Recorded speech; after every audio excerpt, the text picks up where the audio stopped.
Highway 37.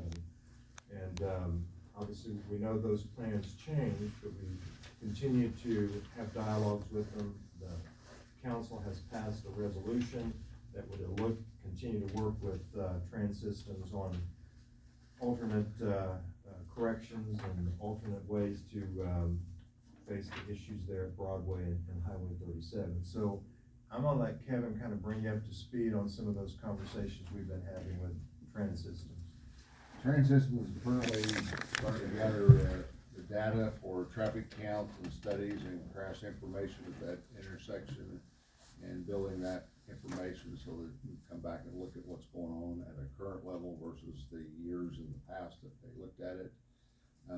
Part of that information we've brought back together here in another month or two, and then as part of the scope of work, there will be a focus committee that will be put together in order to start looking at alternate methods of putting that intersection together and improving it, which will coordinate that with MoDOT too, because that's in their jurisdiction up to a point just north of Broadway. So that's kind of the general overview right now of where they're at. Who's in the focus group? They hadn't been assigned yet, so that'll come after, once we get these data collection done and information put together, then we'll come back to council to start discussing that option. So that's kind of an update. And, Mr. Franklin and I have been working with MoDOT and with Trans-Systems concerning how we can move forward. I don't know if there's any other questions. Not this time. Point F is discussion regarding the tournament rates. We approved, the council approved individual rates for Wendell Golf Course, and but what was not in there is the tournament rates. The tournament rate changes, if I may, make the floor for a second. They were just charging a flat fee for an all-day event, and the course was basically rented out to the tournament sponsors or the tournament corporation group for an all-day tournament. We have also had discussion about more than 40 golf carts which belong to the city if they need additional, and those carts fees were paid by the tournament sponsors or organization. It's defined here on this new sheet that they will still retain the payment of over 40 golf carts from a company we call Clear Creek Cart Company, who will deliver carts and pick up carts for a fee, and that fee goes directly to, not to the city, but directly to the tournament organizer. That's been explained, and we are also gonna take event deposits now, which we didn't do in the past, and prepayment of the tournament prior to the tournament or the day of, because a couple of tournaments in years past have lingered, and we had to unfortunately do a little headhunting to get them paid. So those are the two amendments that have changed, that we have put together on this new contract moving forward in 2025. We also are going to charge a per golfer rate instead of just a flat $1,000 fee to reserve the course for a full day. So they will pay per golfer. We'll give them the carts for 40 carts, and then anything over 40 will be the tournament sponsors' right to pay. Are those costs similar to what our normal rates are? Nothing changed in the cost of the carts, zero. The only thing that changed was we're gonna do a per golfer fee.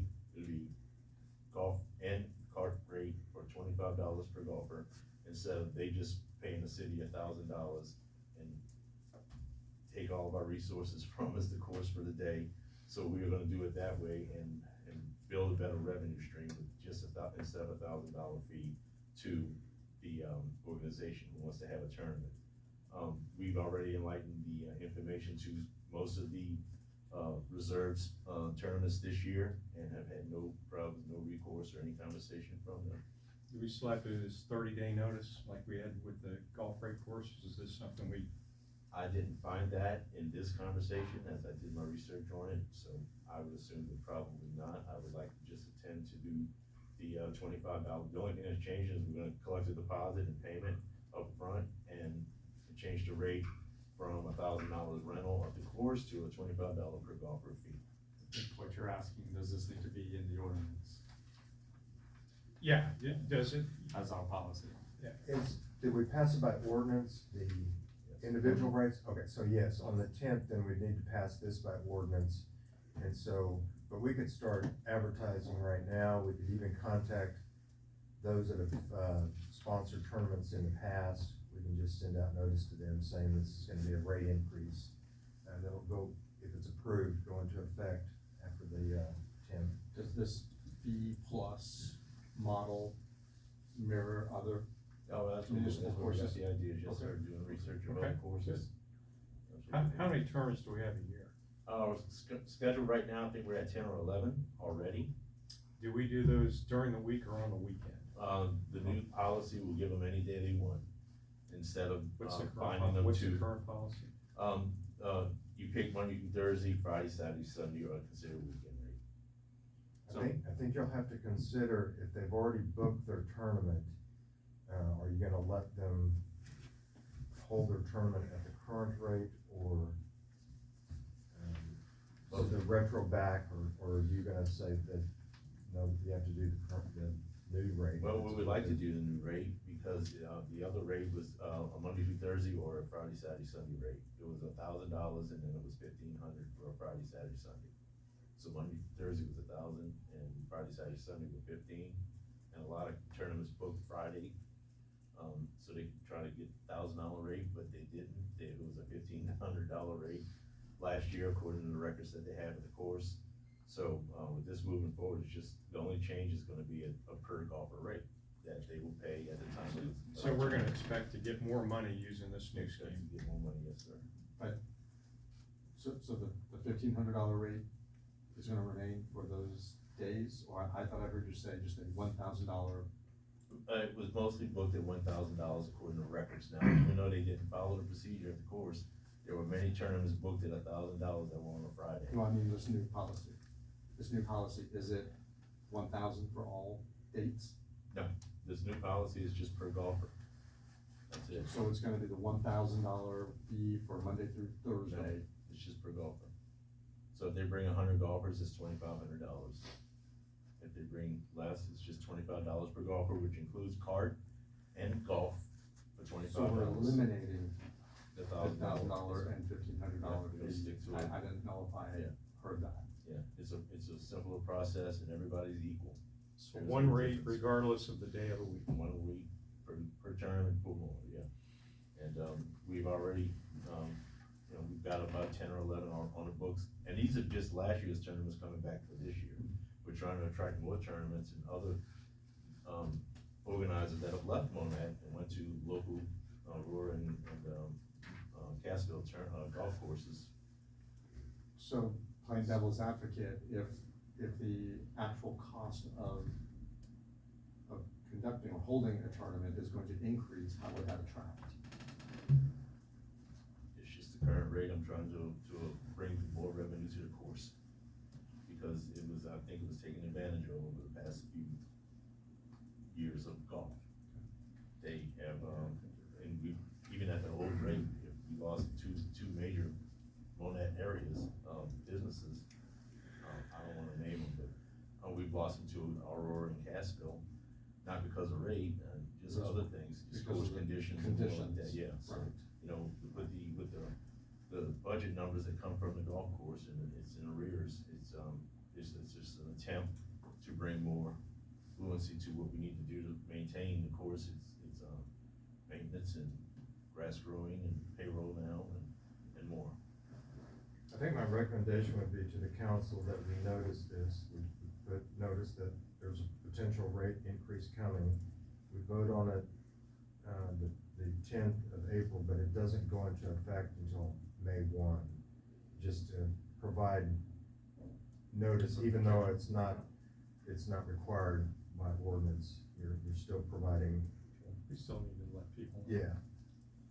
Okay, yeah, I don't have any issue with that. The one, we had 10 or 11 tournaments this year, and you probably won't have data, but I would like to get some feedback, because people who live in Monad that wanna use it, I don't want too many weekends where I don't want the whole summer filled with tournaments and people can't play golf on the weekend.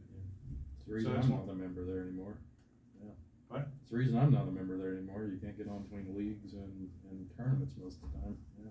Well, if there were 10 weekends or 10 days in a year that they booked a tournament, it wasn't that big of a fine to try to get it on for open golf. Can we look at the dates of the tournaments? Absolutely. Yeah, let's take a look at that, cause that's one of my concerns is, Sure. And people even know though that. most of the tournaments last year were Fridays. Most of the tournaments were Fridays. There were a couple Saturdays. so the tournaments are typically one day. Yes, sir. Okay, it's not pro golf 4 days. I'm glad to hear that. The only 2-day tournament is the Jack Henry Corporation. They have a Friday and a Saturday, is that right?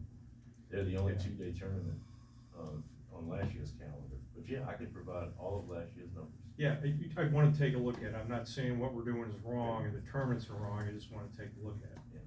Okay. This is just a curiosity question, and I'm gonna assume no one will know the answer, but have we ever really analyzed our costs at the golf course to determine what our I am now, fees yes, sir, should be? yes, sir. And that was part of the raising of the While rates. keeping them marketable. Yes, keeping them marketable. And still being, a fair, fair market price to Other get people than, golf. right, other than the monthly Right. P and L. Yeah. Look So, at yeah. trends, yeah. You're talking about looking at trends for long-term trends to figure out Yeah, what the price I is. mean, if it were a private business, you know, Yeah. you're gonna analyze all the revenue and expenses, so. Yeah, can we do that? I'm not advocating for it, I'm just wondering. It's not immediate, but what it is, let's take a look at it. You want it, yeah, you just want the, data to you. Yeah. All right. Any other questions about? Should I? Discussion G is regarding current large city projects. Some of these are city projects, and actually some of them are MoDOT funded. But again, I've asked our city engineer, Kevin Sprinkle, to kind of bring you up to speed on some of these projects that are gonna impact, the city of Monett. Chapel Drive is probably the biggest topic that people have been asking about. Recently, you've been seeing some tree clearing along Chapel Drive, both on the north and south side of the tracks. That will be finished up Monday, and then we'll have all the new right-of-way and temporary construction easements cleared of any trees to comply with MDC's requirements. And we've got the water and sewer relocations out for bids. They'll open bids April the 9th, with a tentative schedule to approve the bids on April 10th council meeting. We've got a sewer to relocate on the south side, east side of the tracks. We've got a water line to relocate on the west side, south side of the tracks over by the armory. All the right-of-way has been acquired for the project. We still are waiting on the governor to sign the documents to officially give us the right-of-way.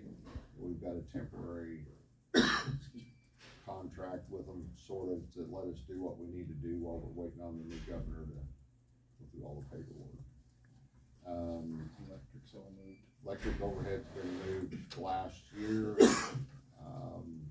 We've done some soil borings out there the last couple of days, or yesterday actually, to determine where, if there was any rocks. We didn't hit any rock. We drilled down 15 feet, and it's what we suspected. It was some 20 to 30% chert with some pretty decent clay in there, so we'll provide that to the contractor bidders next week.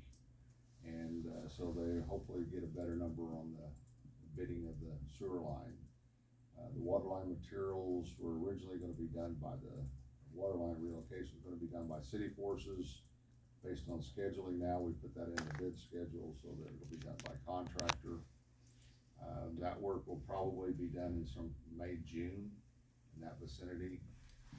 We're still working with the FRA, about the Chrissy grant. We're waiting on approval of the attachment 2, which is a 72-page document about scheduling and how things are supposed to work. But as soon as we get that document approved, plus getting the engineering plans approved through the third engineer that we've been working with, they've got a new one now that's supposed to be reviewing the plans, so we're waiting on them. Is the engineering plan done? It's about 90% done. We've got down to, scheduling of, the summary of quantity sheets and the bid schedule, so, you know, hopefully if we can get this Chrissy grant officially approved next month, we could hopefully put it out for bid June, July. That's the 5 million you're talking about? Yeah, just a hair under 5 mil. Okay. And, so, Those lines have to be reviewed by MoDOT with this, or? nope. Nope, okay, good, good, well, that'll save time. So Well, who's they the, gotta be approved by the railroad though, right? And they have been through the railroad process. who's the grantor of the Chrissy grant? Is that Federal, or federal? federal government, yeah. So, just so you all know, I'd sent an email to Kevin yesterday, just out of curiosity, if we've heard any rumblings yet about federal government possibly, you know, cutting any programs that may be affecting us, and that's something that, you know, I, amongst many things, worry about with such a large dollar amount and also the fickle nature of the federal government right now. I'm hoping to get that thing approved. Right. And hopefully, I don't know, even if it's approved, can it ever be rescinded? You know, I would hope not. I hope not too. There would be a long. I mean, there's a battle. bunch of railroad projects, this Chrissy grant and, grade elimination funding that's, I mean, hundreds of millions of dollars, it's out there. It's in the process of being done now, you know, on BNSF line. Yeah. Going east, so I don't see it, other than maybe it's gonna slow things down a little bit, but it hadn't moved fast anyway. It's a risk, maybe low, Yeah. but it's a risk. Right. I think the good thing is it's all dealing with infrastructure. Right. So that's a as safe Let's can hope. be, yeah. Yeah, let's hope. Yeah, so that's the short version on the Chapel Drive, Central Avenue, we've talked a little bit about that, we're going into But that. before you, Chapel Drive, you know, he's asked for, what is a reasonable estimate on when we can start breaking ground, or is there too many variables? This attachment two, and then getting the Chrissy grant approved and the engineering plans, I mean, I would hope to have it now, but we're still dealing with, you know, getting approvals, and they've hired, like I said, they've hired a third engineer that I found out had to get his license in Missouri so he could review Missouri plans, because they went through all kinds of changes. I would think at this point, we'd think like towards fall would be a reasonable assumption, or? I would hope we'd close it July, August, somewhere in there, but it may be October. Okay, we so actually July, close August is the a definite maybe. I mean, Yeah, I was gonna say, none of this is confirmed, I mean. yeah, it's all tentative on these schedules, and And notice to proceed and everything else. Yeah. we still gotta bid it out, which will be 30 days.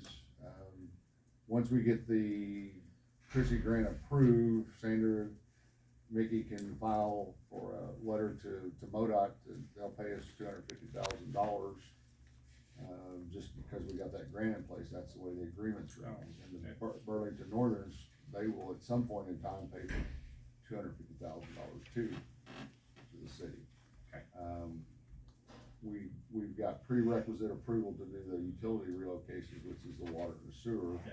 So we can apply for that. I'm not sure how the reimbursement requests are gonna be filled out. Sandra and I have to figure that one out, but, you know, it's just a slow process when you get the federal funds.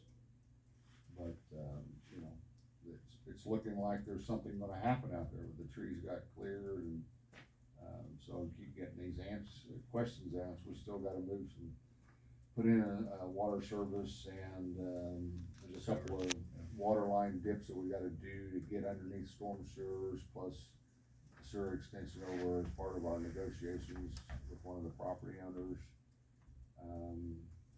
So, I mean, all the property owners down through there, we kept them informed of when things are gonna happen.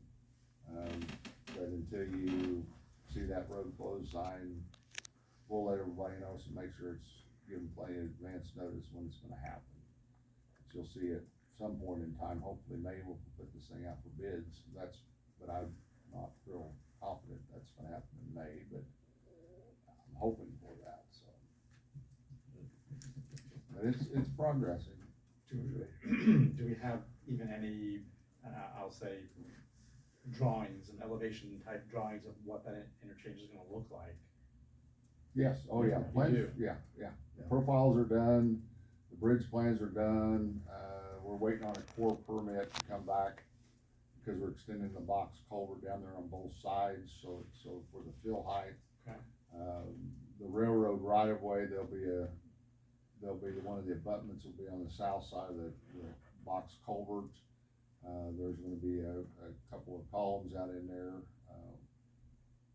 just on the north side of the north right of way of the railroad, and there'll be another set of columns 100 foot south of there, give or take, and then the abutment.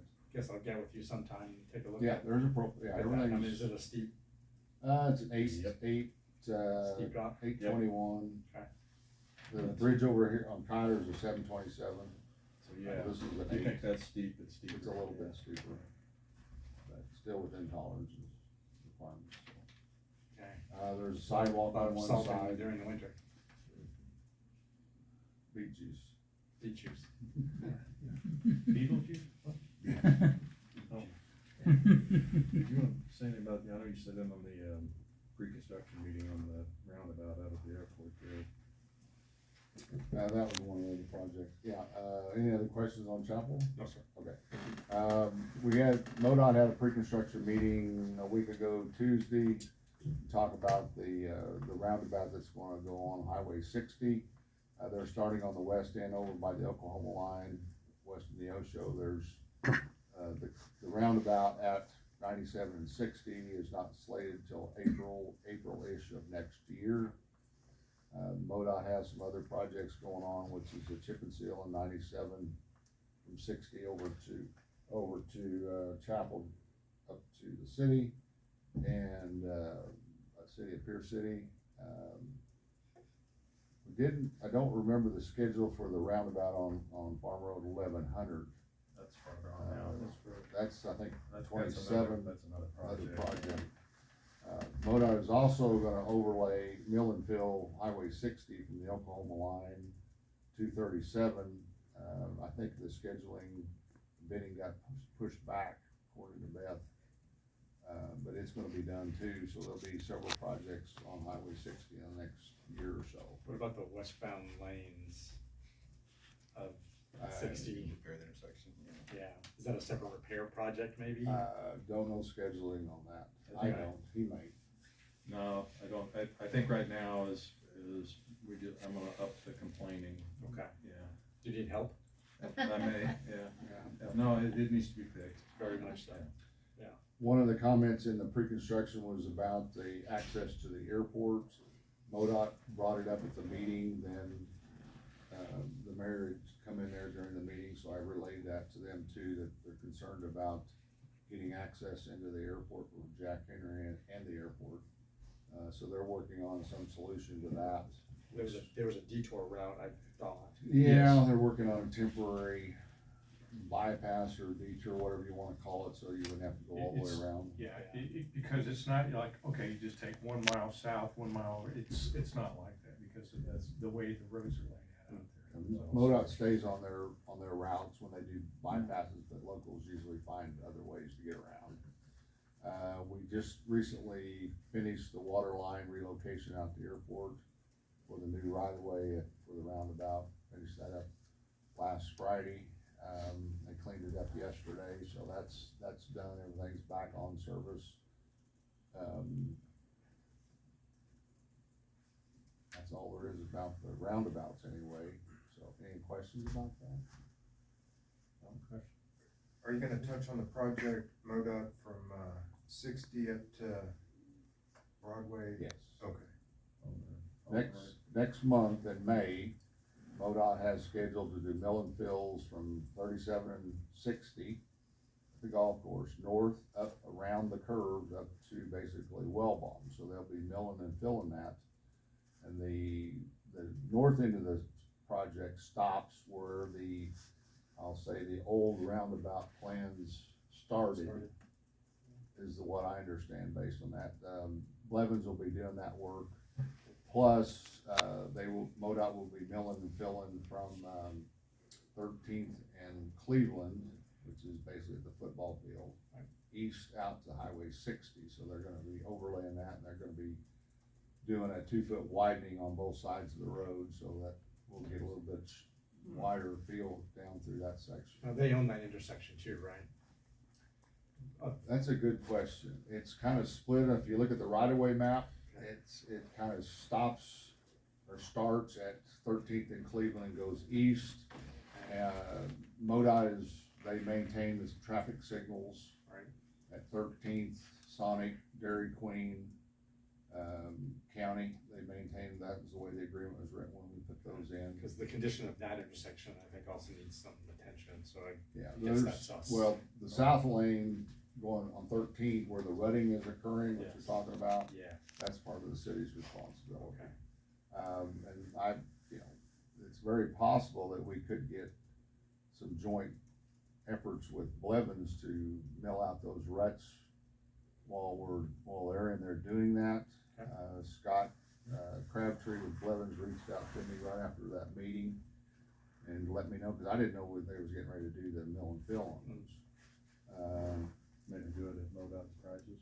Yeah, he was gonna send me, which he hasn't sent me yet, their pricing for that project, so we could get some of that milling and filling done. Maybe just have that little piece done right Mhm. there. Yeah, which you have to put in, redo the loop detectors in there for the signals, but they're gonna have to do it on the eastbound, the east Sure. leg of that intersection anyway. Should any of that just be converted to concrete because of the truck traffic that's on there? He and I have different opinions about concrete and asphalt. Okay. Is Uh, it an arm wrestling moment, or? Probably have to go outside. Let us know who wins, okay? You'll see the results. One question I have for you on the mill and fill Mhm. for both of those, are we gonna have to divert traffic, stop traffic, or just No. kinda go to single? No, lane? well, MoDOT has their own traffic control and Blevins has it in their contract to do that. And, But it's not gonna be blocked, no, okay? Just be one lane traffic. Okay. I haven't seen the traffic control plans, all subject to what the traffic control plans say, but he may have already seen them. Do what? I haven't seen it. Okay. Yeah. They usually don't. There should be a notice coming, and I did talk to Beth about that, the MoDOT would put out about this work coming up, so I'm gonna give that to Mike, and Murray, so they can put notices in the paper when this work's gonna happen. So it won't be a total surprise to everybody, but it's gonna happen in April and May. That's what I hear. I don't know exact dates yet, but, so The there'll only be some other congestion. transportation question I have is about, Kyler from county to 60? Calman. Do what? Oh, back north? Yeah. Yes. Concrete. There's been some discussions about that, some discussions is wait till these two projects on Central Sure. and Chapel are done, and then look at the condition at that time.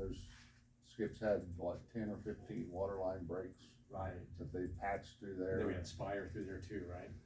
Spire redid laid it on the east side of the road, Right. so, I Okay. think eventually, I mean, considering that was put in 87 is when we finished up construction, Okay. so we're pushing, I know we're cold patching, I think 40 we just years. finished the cold patching a couple days ago, but, yeah, there's been some discussions about, diamond grinding, which is milling the concrete. I'm just saying what the discussions I know, are. but it's too far gone. I'm just saying there's some options been talked about, there's been talk about removals sure. and different things like that, and replacements, so I think once we get down to that point, we'll have more discussions about that. Okay. So, Alright.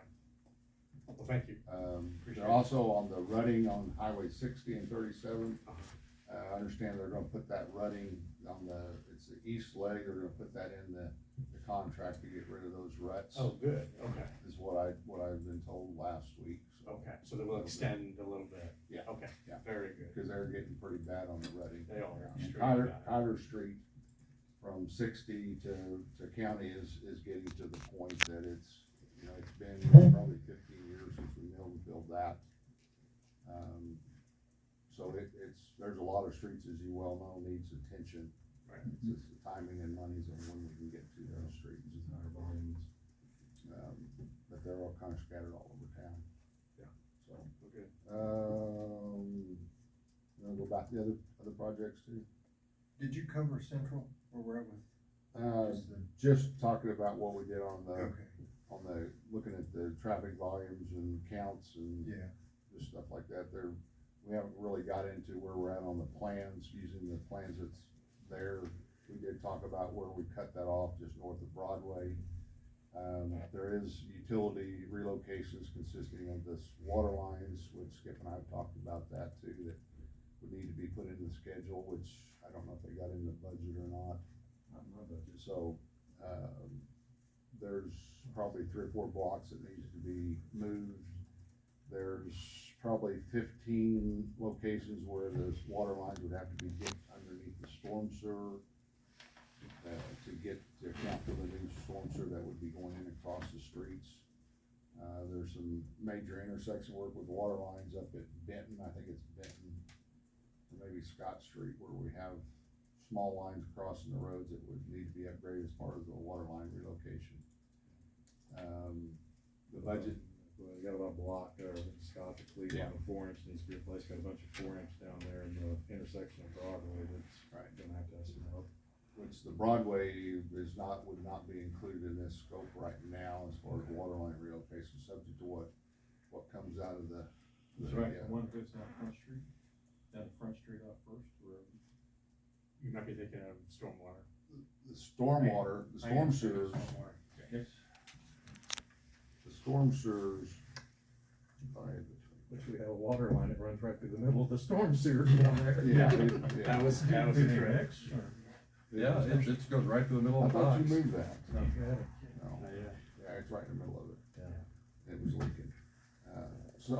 And the budget did get included to replace the storm sewer, on the pieces that we didn't fix at Bond and First, and then underneath Broadway and First.